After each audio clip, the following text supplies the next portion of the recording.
le développement de l'entrepreneuriat en général et de l'entrepreneuriat agricole en particulier est un élément crucial de la sécurisation des revenus et plus globalement du développement économique.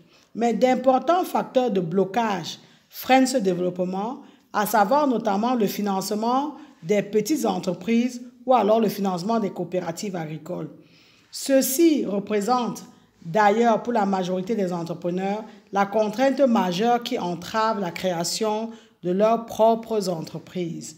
Mais il faut néanmoins relativiser cette notion de financement, car dans nos pays d'Afrique subsaharienne notamment, le problème n'est pas forcément le financement, mais la qualité des projets et la qualité de la gestion de ces projets-là. En effet, reconnaissons-le, nous sommes le plus souvent assez laxistes dans la gestion de nos organisations. Les dirigeants des exploitations agricoles font en général preuve d'une mauvaise gestion des ressources générées par leurs activités. Déjà, ils supportent d'importantes charges et n'ont pas toujours le réflexe de travailler à la réduction des charges et par conséquent à la gestion financière. Ce laxisme a pour corollaire un impact sur le comportement des institutions financières à l'égard des entrepreneurs en général. En effet, l'offre de crédit dans notre environnement financier révèle une frilosité de la plupart des sociétés financières. Ceci est dû au fait que pour les institutions financières et les banques en particulier, les entrepreneurs africains, sachez que l'entrepreneur agricole en est un, notamment ceux d'Afrique subsaharienne, présentent pour la plupart des projets non bancables, c'est-à-dire des projets qui ne présentent pas toutes les garanties de rentabilité et de sécurité. En d'autres termes, les projets présentés comportent des risques. Et une des raisons pouvant justifier cette situation est que les entrepreneurs ne sont pas toujours en mesure de présenter un réel business plan, dont ils ne sont pas à même de décrire clairement leur projet et démontrer la capacité à pouvoir réaliser ce projet et surtout de passer en revue sa faisabilité. Ce qui fait qu'en général, les idées de projet sont présentées à la place des plans d'affaires, à la place des business plans. Cette situation a pour corollaire une surliquidité de nos institutions financières et le non-financement des projets des exploitants agricoles. Aussi, nous incitons véritablement les porteurs de projets à s'intéresser aux tontines pour disposer de fonds et financer leurs projets agricoles, y compris pour s'équiper. Nous vous incitons énormément à vous équiper dans vos exploitations agricoles. En effet, les tontines permettent de surmonter en partie les défaillances du marché formel d'accès aux ressources financières.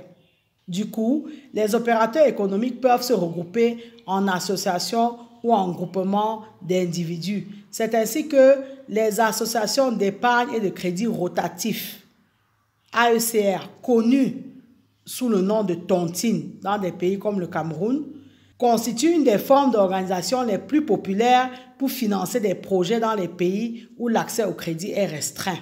Donc, une tontine est une organisation constituée par un groupe d'individus qui décident d'un commun accord de contribuer périodiquement à une caisse commune. Les fonds de la caisse sont alloués à tour de rôle à chacun des membres du groupe.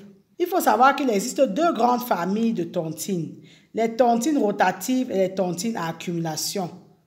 Dans le cadre d'une tontine rotative, les participants de la tontine s'engagent à verser une somme prédéterminée à une fréquence donnée. Pour chaque tour de versement, un des participants est désigné pour être le bénéficiaire des fonds des autres participants. Deux modes de désignation du bénéficiaire existent. Soit il y a un tirage au sort avant chaque versement, soit le tirage au sort est fait une seule fois en début de cycle et donc chacun sait à quel mois ou à quel tour il va bénéficier. Donc les participants bénéficient des versements en fonction du numéro qu'ils ont tiré au sort. Lorsque tous les participants ont été bénéficiaires des fonds une fois, le cycle de la tontine est terminé. À la fin du cycle, donc quand tous les participants ont déjà reçu leur versement, un nouveau cycle est généralement entamé. Il faut savoir que pour le premier bénéficiaire, la tontine s'apparente à un crédit, dont un crédit sans taux d'intérêt, sans taux de remboursement. Et pour le dernier participant, la tontine s'apparente à une épargne, dont une épargne qui ne produit pas en fait, puisqu'on bénéficie d'une somme fixe en général. Dans une tontine à accumulation, les cotisations ne sont pas redistribuées à un des membres, mais elles sont accumulées dans la caisse de la tontine. Les fonds ainsi collectés donc appartiennent à la tontine jusqu'à ce que les membres décident d'effectuer un partage, c'est-à-dire de redistribuer tout l'argent accumulé aux membres au prorata de ce qu'ils auront cotisé. Entre-temps, l'argent de la tontine est investi de la façon dont les membres en ont décidé collectivement. Le plus souvent, on donne aux membres de la tontine sous forme de crédit, les conditions de crédit étant décidées collectivement, dont les conditions d'obtention, la durée, les intérêts, les échéances de remboursement, les recouvrements, les sanctions en cas de retard de remboursement, etc. Donc, vous voyez, vous avez accès au crédit facilement. Il y a des contraintes, mais elles sont en tout cas moindres que les contraintes des institutions financières. Donc, ce qui fait que les membres empruntent auprès de la tontine pour financer leurs activités économiques. Et ils remboursent ensuite la tontine, capital et intérêts réunis. Les crédits sont souvent courts, avec des intérêts relativement élevés. Les fonds sont disponibles et ces fonds s'accroissent rapidement, ce qui permet aux membres d'emprunter plus longtemps et ainsi de développer progressivement leurs affaires. Au moment du partage, les membres reçoivent nettement plus que ce qu'ils ont cotisé, oui, puisqu'on a donné des intérêts. Ainsi, ceux qui ont avant tout besoin d'épargner et ceux qui ont avant tout besoin de crédit, ils trouvent leur compte. La somme importante ainsi récupérée peut permettre un investissement à plus long terme ou alors peut permettre de faire face à une dépense importante prévisible. Par exemple, les fêtes religieuses, les fêtes familiales, les frais de scolarité, préparer les rentrées, etc. Il faut savoir que les tontines en accumulation offrent souvent des services d'assurance à leurs membres en cas d'accident, en cas de maladie, de décès d'un proche, etc. Ces assurances dans les tontines peuvent prendre la forme de cotisations exceptionnelles qui sont données aux membres affligés ou alors des crédits d'urgence sans intérêt avec une souplesse dans le remboursement. Donc, il y a un aspect social dans tout ça. Donc, les tontines connaissent un vif succès en Afrique grâce à la palette des services financiers qu'elles offrent. Donc, on peut épargner, on peut avoir un crédit, on peut avoir des assurances et ceci de manière extrêmement souple, accessible et compétitive. Ça, il est important de s'y pencher. Donc, il existe une autre méthode selon laquelle la cagnotte, dont l'argent cotisé par les participants est vendu aux enchères. Ne prennent pas à cet exercice que les participants n'ayant pas encore bénéficié, n'ayant pas encore acheté, donc souscrit à la tontine. Et surtout ceux qui sont dans le besoin de financement. C'est ainsi que le taux d'achat va varier selon les besoins de ceux qui vont enchérir, donc selon les besoins des différents enchérisseurs. Et les intérêts qui auront été collectés seront partagés par les membres à la fin du cycle de la tontine. Il faut savoir qu'il existe des cas où les deux modes de tontine, rotative et accumulation, sont pratiqués simultanément. Cette pratique est généralement observée au Cameroun. Cette façon de cumuler les deux types de tontine amène un peu plus de sécurité pour les membres parce que la tontine cumulative, qui est une caisse dont le contenu ne sera redistribué aux membres qu'à la fin du cycle, peut quelquefois être prêtée à un membre pour l'aider à cotiser à la tontine rotative. Au Cameroun, quand les deux modes de tontine sont pratiqués simultanément, la tontine cumulative est appelée caisse d'aide. En fait, on parle de caisse d'aide. Le montant des cotisations de cette caisse est généralement inférieur à celui de la tontine rotative. Il faut retenir que les tontines sont une des façons d'épargner et de se discipliner sur le plan financier. C'est également un moyen d'accès au crédit, un moyen d'accès au financement. Il existe des tontines où sont brassés des millions et même des milliards de francs CFA. C'est un des modes d'accès au financement alternatif qui est aisé lorsque, en plus de ça, votre réputation de sérieux et d'honnêteté est établie.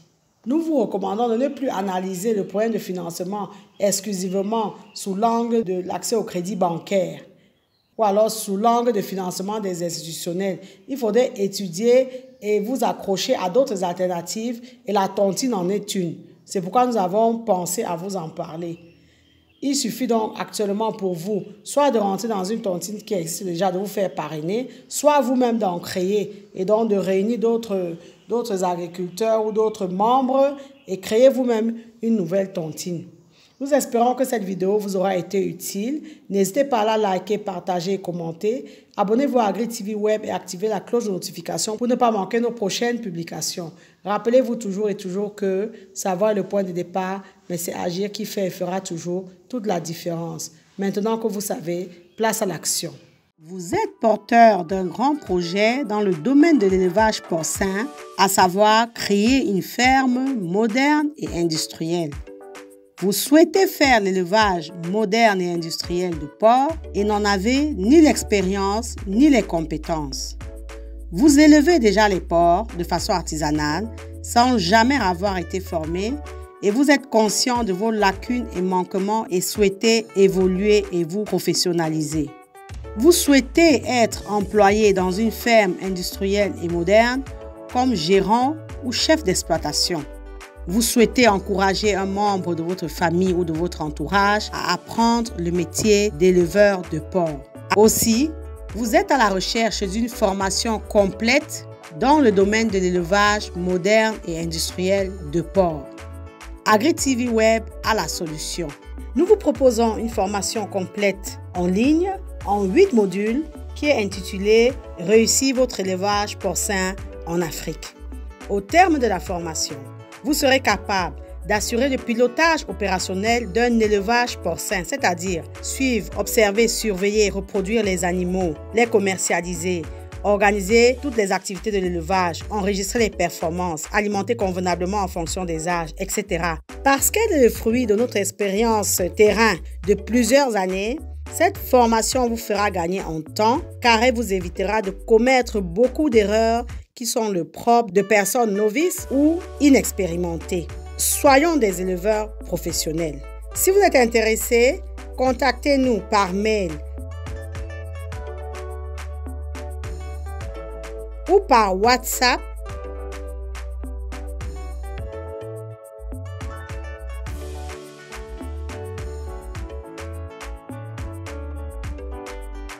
Ne l'oubliez jamais, savoir est le point de départ, mais c'est agir qui fait et fera toujours toute la différence.